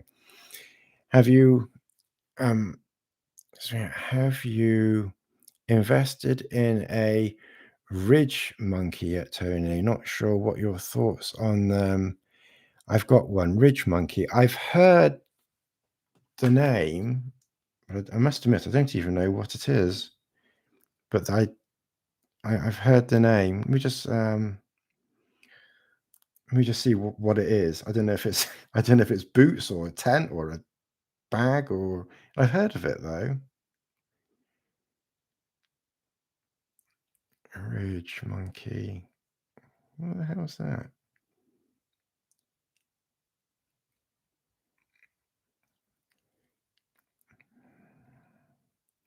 I don't know what that is. What is that? Ridge Monkey Connect Compact. Is it like a Can't be a toaster, can it? It's not a toaster, is it? Ridge Monkey. It can't possibly be a toaster. Or is it shoes? Because there are some shoes on Amazon. There are some Ridge Monkey shoes. I mean, there's Ridge Monkey shoes. It's like, I'm not quite sure what. So there's that, or there's a toaster, or there's a kettle, or there's a light, or there's a Ridge Monkey light. So, or there's a stove. Yeah, it's a Ridge Monkey stove. And cooking system. It's for cooking, mate. A double pan. You just flip it over. Yes, we're kind of coming down. We're kind of coming down to the. I don't know. Can you, just out of curiosity? It's terrible. I used to know what your. I don't know. I'm so sorry. I used to know what your. I what your name properly is. I know it's like Mr. Smith, but I've gone and forgotten what your first name is, which is embarrassing. Apologies. You're on Facebook. Can you send me a link to what you're talking about at some point? And I just have a look at it. Whether I'd get it or not, I don't know. But yeah, just send me a link to that on Facebook, and I'll have a look at it sometime. Yeah, not baked beans. It's all the rage at the moment. Well, if it's all the rage, then maybe I ought to get one, because then if it is all the rage and everybody is using them, then it probably is worth getting one, because they don't look too expensive. They only look like 20 or 30 pounds, and it might be worth getting one just simply to to attract attention. Hello, over here. I'm over here, and I'm using this Ridge monkey that Mr. Smith recommended and says all's the rage. So that might very well be worth looking into. Okay, all right. You got kicked off, did you? Got kicked off probably too many times. All right. Well, we'll find you on Twitter or somewhere wherever. So yeah, that might be worth looking into. Which MLD shelter did you use at your first time, and why? TrailStar. Yeah, the TrailStar was the very first one. And if you go back right to the very go to my playlists and go to did I show you did I show you this speaker thing? This microphone. And go to the playlists, my camps, go back to the very first one. The very first one was the Hillyberg, whatever. Hillyberg. I can't think what the bloody thing's called now. Staker. So the very first camp that I did was the Staker. Keep getting banned on Facebook for you using the word up. I'm not surprised you got banned. It's always good fun to read what you put though. So yeah, go to the playlists for first camps or the camps playlist. Very first one was the Hillyberg Staker, and that's probably got like, I don't know, 18 or 20,000 views or something. I'm not going to look now, but that's probably got 18 or 20,000 views, probably because people were looking up the word Staker and then we're simply watching it for the word Staker. And then when you look at the Hillyberg, and then obviously, then the videos then the next camp would have been the TrailStar. And I think, and that was the Seal Nylon TrailStar. And then the next camp after that was the DuoMid. And then the next camp after that was the DuoMid. And then I think it was like a rotation of DuoMid and TrailStar.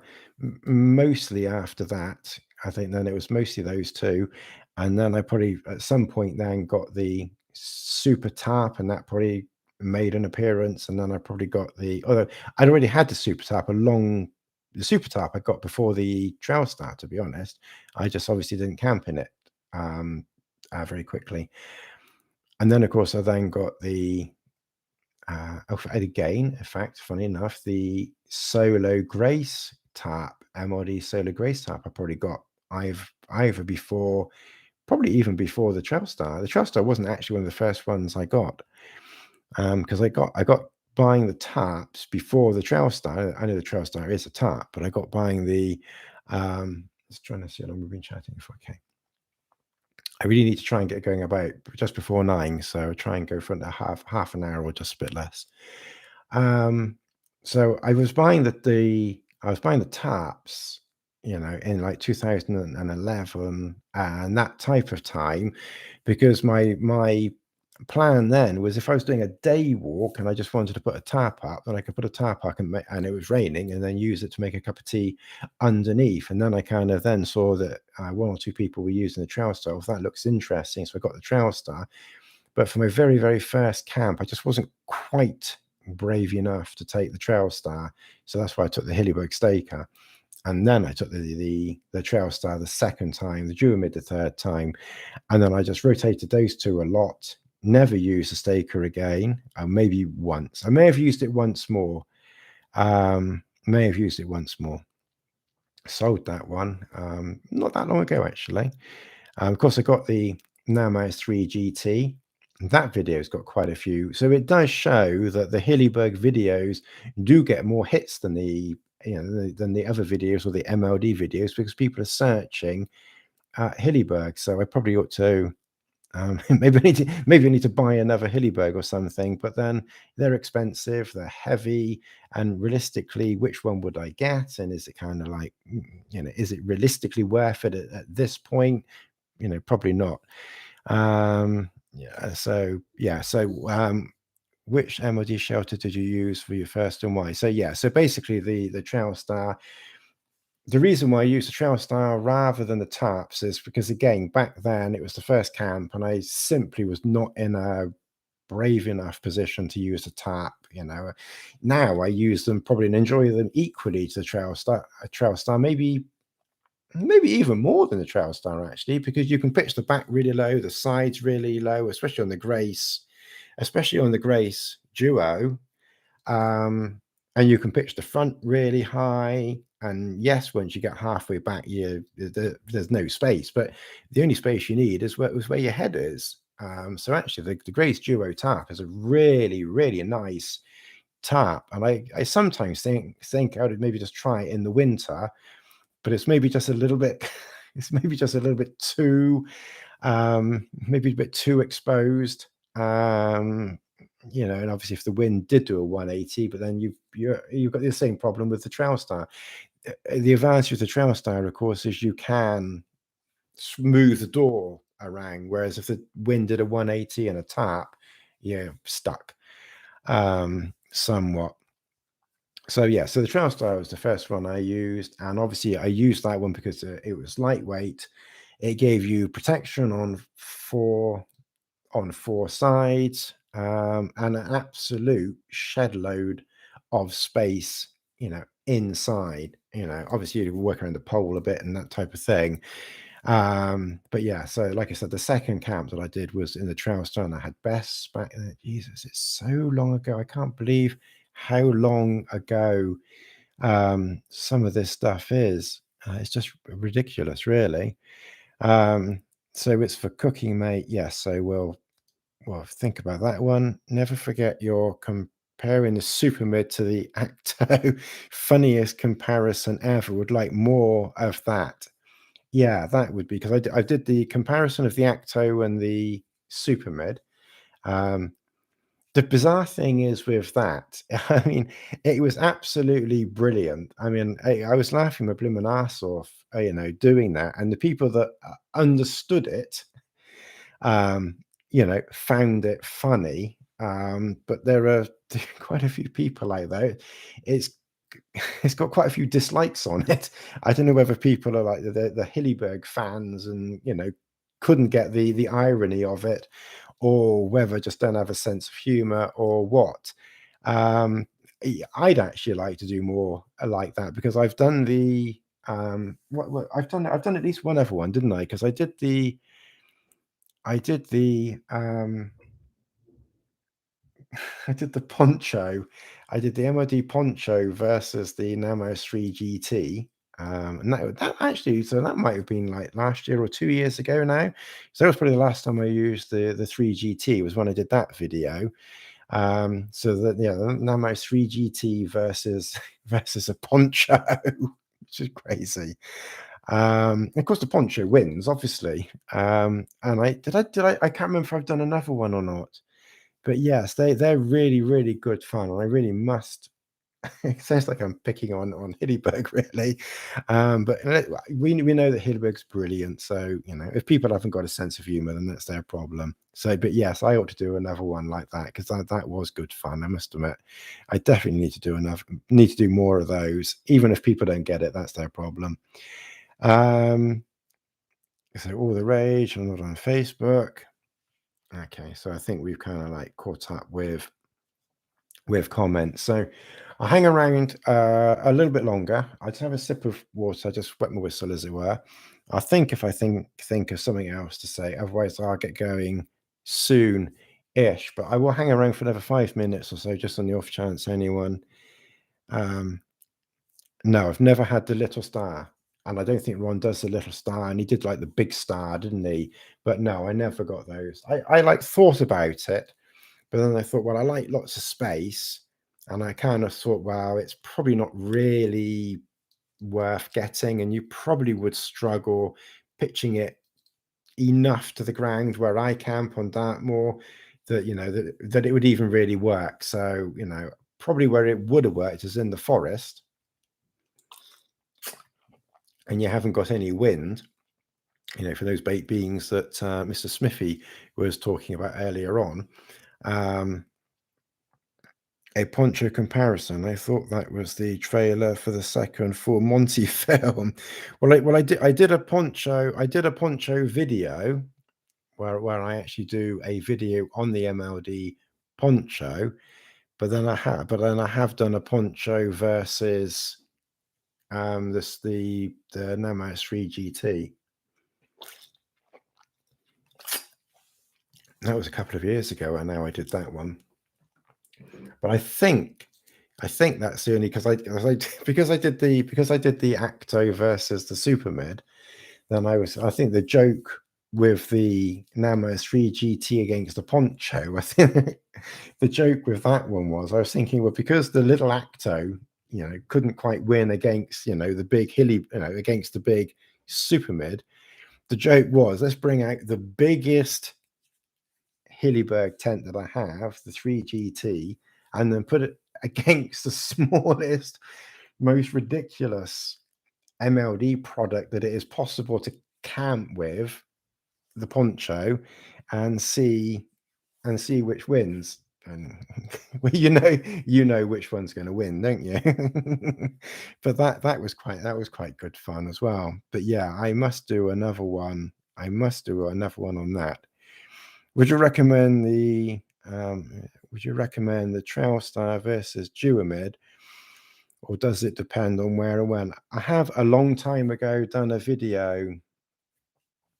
Again, you're going back probably. If you search TrailStar versus DuoMid, you'll probably find one of the videos that I did out at Cheddar. But again, you're probably going back,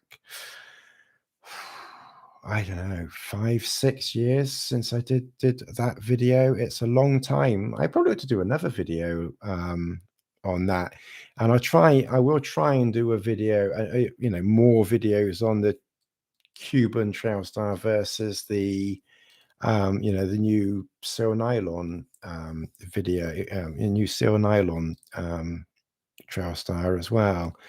But yeah, I probably try and do another video on the TrailStar versus the DuoMid. Which would you use?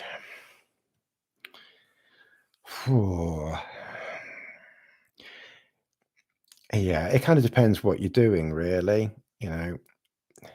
If you like lots of headroom and you haven't got a dog, then the DuoMid is pretty good. So for the average person, probably the DuoMid is the one to go for, because you've got a door, and a lot of people probably want a door done up because most people are probably used to a tent or the idea of a tent. So if someone is moving from a tent, straight over to something else, then the DuoMid probably makes a lot of sense, which kind of, I break all the rules in that, because like I said, my second camp ever, literally in the middle of Dartmoor, was in the TrailStar, and I think I just liked it so much because I had the DuoMid. I already had the DuoMid, I'm sure, but I think it just I think I just loved the space of the TrailStar, and that's why I took it as my second shelter. And I think the TrailStar will always be, I think it will always be my favorite shelter, because realistically, is there anything better than a TrailStar? And again, I don't think there is. Not for its weight, its space, the protection that it gives you. where you can use it. You can use the TrailStar pretty much anywhere. Maybe in snow you might struggle. People say you can't use it because of spin drift and things like that. But again, I've seen photos of people using a TrailStar in the snow. Maybe they're as hard, whatever the thing is. I don't know, but realistically, if you're going to get one shelter and you're only going to get one shelter and you're never going to get any other shelter than get the TrailStar, because it will do, unless you're in a campsite or something like that, then you're obviously, then you're going to be limited to the door and that, but then you can still put something up if you want to. I don't think there's anything better than a TrailStar. I mean, when Chris Townsend's favorite tent of all time was the Acto, and then the Scout 1 came along, and then that was his favorite tent of all time, and then the TrailStar came along, and that was his favorite tent. And yes, I've not heard anything from him for quite a while, but that's a different subject. But anyway, I'm very sure the TrailStar would still be his favorite as well, and I really don't think anything is better than the TrailStar. There is nothing better than the TrailStar. It's simple as that. There just isn't. You have to kind of be used to the open door and all that type of thing. Yes, I know, and some people prefer a tent and being locked up and everything else like that, and that's personal preference, of course. But again, if someone doesn't want that and they want a door for some privacy and a bit more headroom, and they haven't got a dog, then the DuoMid would be is a good option. It's a really good shelter, the DuoMid. And I haven't used mine as much because I like the tarp so much because there's so much room, the TrailStar so much because there's so much room. But I took the DuoMid out last year a couple of times in the camps in the summer, June, something like that. And actually, so when I was in it, I was like, actually, this is really nice. I kind of like forgotten how good the DuoMid is. The DuoMid is really good, really good. When are you out next? Well, hopefully I'll get out in January. I'm not quite sure when in January, but hopefully in January, and hopefully not too far into January, because obviously I went out. I went out once in November because I went to the Maldives in November, and there's one video on the Watch channel about this about the Garmin, which I did. So if you enjoy my stuff and you don't only want Rolex, I haven't done so much Rolex, to be honest, recently. It's mostly been G-Shock on there and Garmin on there recently, for a long time now, actually. Bit too long there, Mark. We need another Rolex sometime soon. So yeah, so tracking myself there. So November, I did one camp in November, then I did one the very end of November into the beginning of December. Then of course we've come up to Christmas and New Year and all that malarkey. So yeah, I'll get out again in January, and hopefully I will just chill out for a few days as normal sometime in January. One more TrailStar question: the Cuban fiber or the seal nylon one? I just read that it's much easier to pitch the seal nylon version. Yes, the seal nylon version is 1,000,000% easier to pitch. The old seal nylon TrailStar that I have, it was a bit heavier, and I didn't seal it very well. So when it rained, that one time when it rained and I abandoned camp, that abandoned camp trip that I did, that was with Bess, I think, going back that long ago. It's a long time I abandoned a camp. And then it leaked from the top because I hadn't sealed it properly. The old TrailStar seal nylon, when it got wet, sagged quite a bit. The new seal nylon that Ron is using, because last year I went a bit mad and I got the new seal nylon TrailStar and the new Cuban fiber TrailStar, just so I've got I've got a supply of TrailStars forever and ever, really now. And I have to say, I have to say it was, and I think I've done a video on this, I just haven't edited it yet.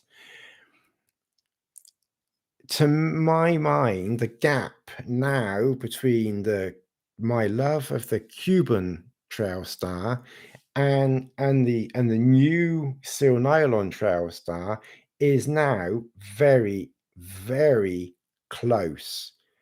Very, very close. And in fact, I don't really see, and I haven't looked, I must admit, but yeah, I don't really see many people using the Cuban TrailStar. I use it like lots and lots, and I don't really see that many things of it. So people buy them, and I've seen people pitching them. I've seen pitching videos of them, and they pitch them badly. I must admit, I don't always pitch mine perfectly because they are a bit of a pig to pitch. Um, Now, well, before I would have said Seal Nylon because it's easier to pitch, and now I would still say Seal Nylon because the advantage now is yes, it's easier to pitch, and the new Seal Nylon that Ron's using, it doesn't.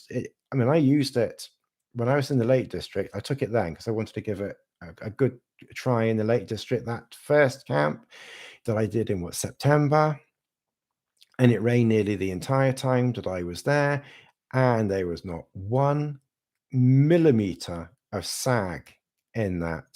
Now, I will admit when I pitched it, it was damp, so maybe there was a little bit of dampness when I was pitching it, and that prevented it from sagging, but it was like so minute damp. I really don't think it made any difference to the material or how it would or it wouldn't sag. I was really, really impressed with the Sil Nylon that Ron's got in the new TrailStar. It's really good.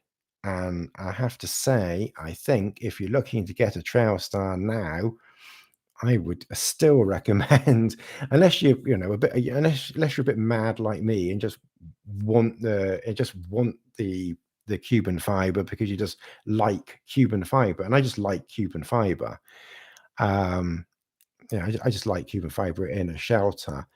Um, the Cuban fiber, I will say, I think is better in the DuoMid and the Supermid and the DuoMid XL because those are fixed shapes and they do pitch better. So those shelters in Cuban fiber are brilliant. And of course, they won't sag because it's Cuban fiber. And like I said, because it's a fixed shape, you can pitch them really, really well. The only thing I have noticed with them is I can't always get the hem along the bottom super tight. And then if it's very windy and very wet, then the bottom of the material can like do this sort of shaky thing like that. And that can ping water in. So I do find that I have to sometimes put a pack there or just try and raise the ground sheet up a little bit. And again, the last camp that I did in December, like November into December, and I still haven't edited that yet, but I will get to it eventually.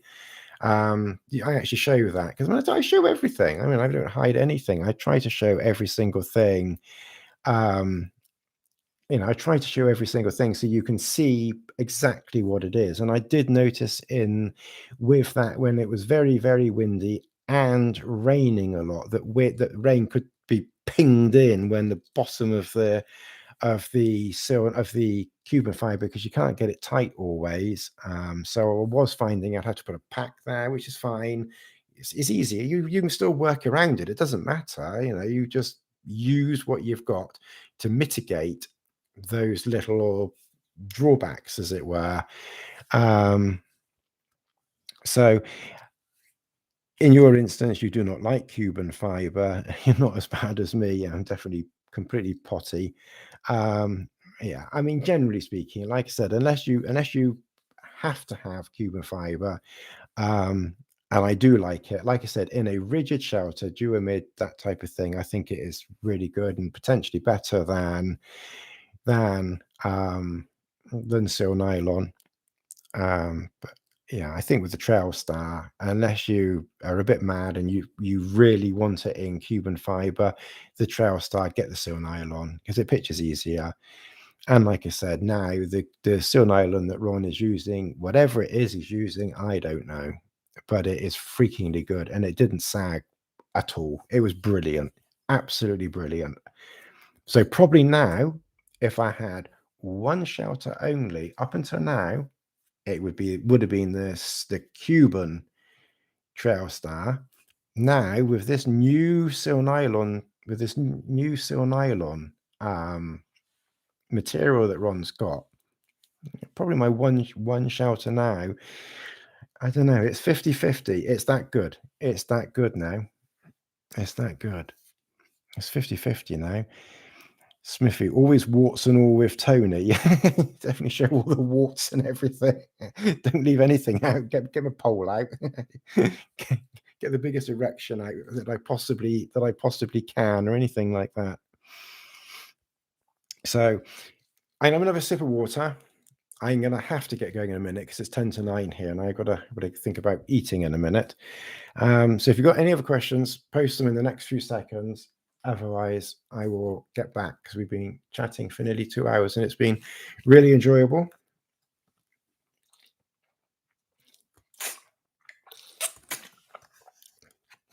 Smithy, I will try to remember that Ridge Monkey stuff. We'll see if it's all the rage. If it is, it might be worth getting.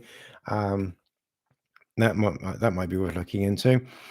And the same as I said in other places, if anyone has any equipment that, is like mainstream and is like really popular and you think might be worth my while looking at or getting, it's always not ridiculously expensive, then it might be worth me getting it and trying it. And then I can, chuck in MLD stuff as well. And like I said, that way we might be able to educate new people coming in. And this was something when I did this, when I was doing this really cheap stuff, another good friend, subscriber, Richard, who I met last year on Dartmoor as well. He's been following me for donkey's years as well. He asked whether, whether I would be doing more videos on cheap things like this, as well. I'm putting this here, and it's like kind of like in front of my posh microphone. Did I show you my microphone yet? So that's something else that probably is worth doing to educate people, and then in the process of educating people what to do if they find me, etc., is then they can see lightweight stuff as well and then get best of both worlds. So that might just be worth thingy. Eric, Tony, I think that might have been a mid-tent that you, I think that I might have a mild tent or a tent that you don't have. Spinnaker Superfly. No, I haven't got a Spinnaker Superfly. I'm not sure what that is. Superfly, what's that? Like I said, really, I'm quite Superfly.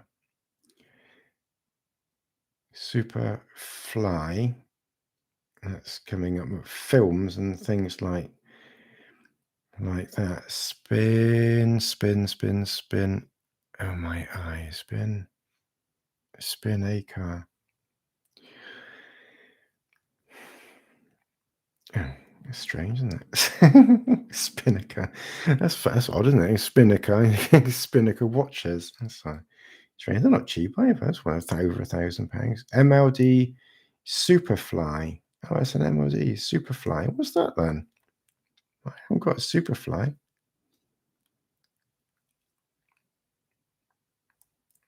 Superfly. What's that then? MLD Superfly. Is that like an old one or something like that? I mean, I've got the super pre-Cuban fiber. Is it? Oh yeah. It must be going back a bit because I found something on Backpacking Light from 2020 2013. 2013. But actually, no, I haven't got that. But the interesting thing is, just super quick, I was reading an article in the TGO magazine that someone had written, like, in the bygone days of 2012 or something like that. And Gus Lodger, hello, happy Christmas. And someone actually put then an article on Cuban fiber, because I think right when I was starting, like 10 years ago, Cuban fiber was literally just coming in. It hadn't really been discovered or used very much. So I was like one of the first people really to use Cuban fiber as well. And I think the people that were using it, it's very old. Yeah. Yeah, and I think it might even have been this or something similar, because I read this article in the TGO magazine, and this chap had it wasn't an MLD product, but it was something like that. And he had this, and it was a tarp.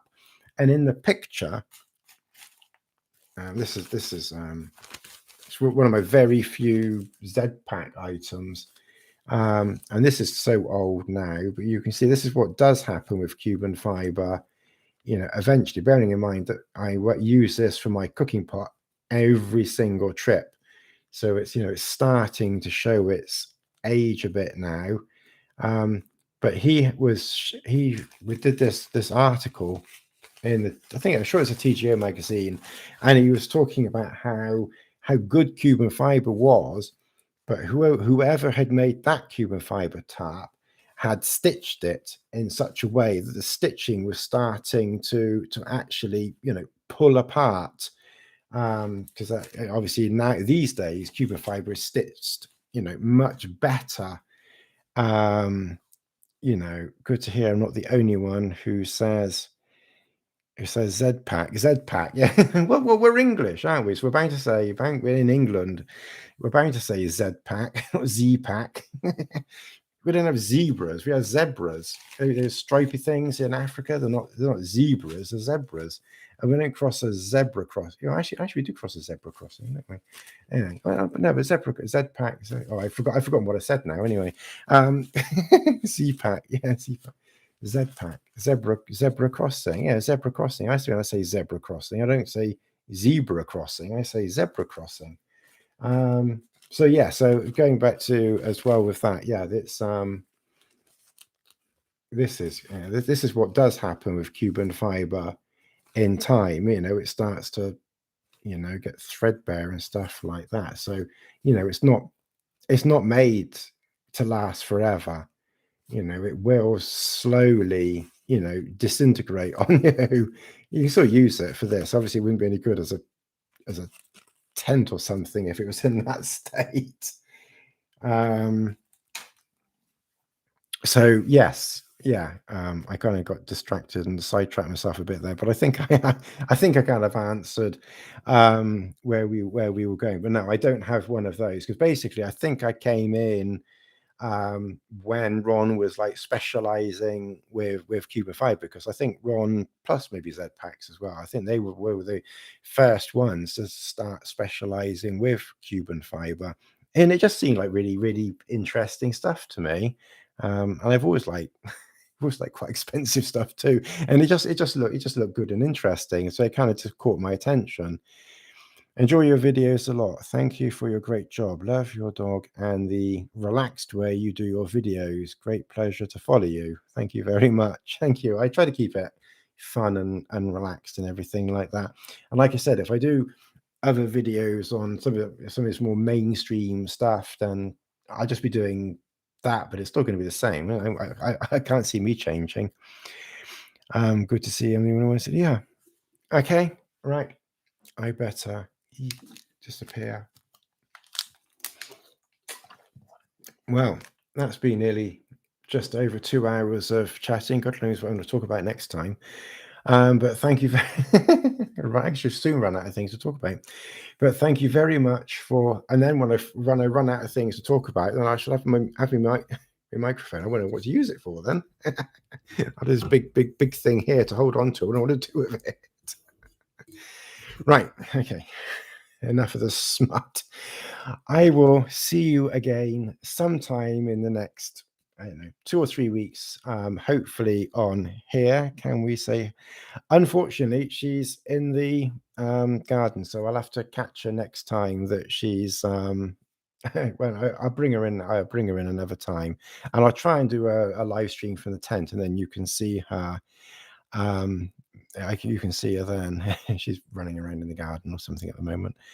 It's been an absolute blast to catch up with you soon. Happy New Year's. Looking forward to the next chat. Yes, it's been very, very enjoyable. I have thoroughly enjoyed this 2 hours of happy, Merry Christmas fun. Merry Christmas to you all. Um, one friend, he'd never watch this anyway, but he took the mickey out of me because he said, "You don't say Happy Christmas, you say Merry Christmas." So I said, "Okay, then, Happy Christmas and Merry New Year." But he won't ever watch this anyway. But Merry Christmas, Happy New Year to everybody. Next camp will be sometime in January. I've still got camps from back. I'll get more of those uploaded. Starting to do a camp from um, September or October. So I've still got a backlog to do, and then there'll be more next year. Yeah, and I got those shoes I got to try and do at some point. So I've still got lots more to do. So catch you all again soon. Thank you very much. Being very enjoyable, and more camping, more subscribes, and all of that. And I'll see you all again very, very soon. Thank you very much for all your support over the last 10 years or the last year or however long you've been stupid enough to follow me. I'll see you all again soon. Thanks very much indeed. Thank you.